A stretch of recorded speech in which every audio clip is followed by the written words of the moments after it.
கழகம்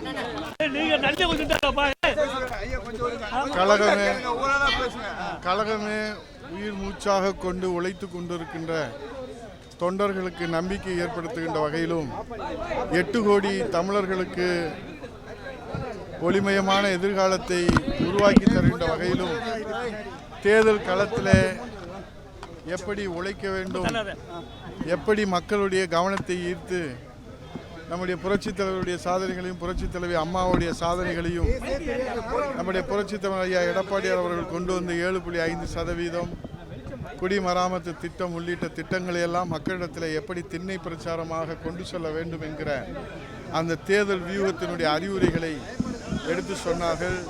நம்முடைய கழக வேட்பாளராக களத்தில் நின்று களத்தை சந்தித்த அந்த நாராயணசாமி மாவட்ட கழகத்துடைய செயலாளர்கள் அனைவரும் இதில் 100% அனைத்து நிர்வாகிகளும் பங்கேற்றோம்.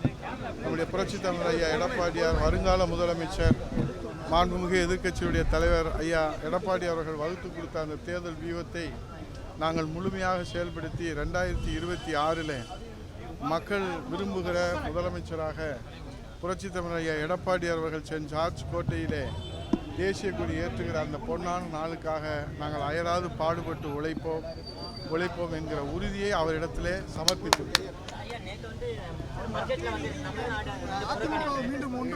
எங்கள் பொதுச் செயலாளர் சொல்லியிருக்காருல, அறிக்கை சொல்லியிருக்காருல,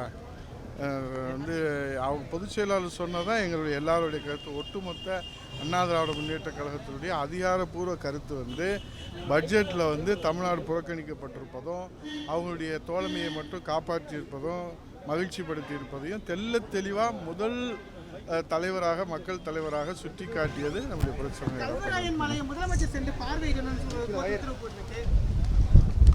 அவர்கிட்ட தானே கேட்கணும், நாங்கள் அவர்கிட்ட தான் கேட்க போதும்.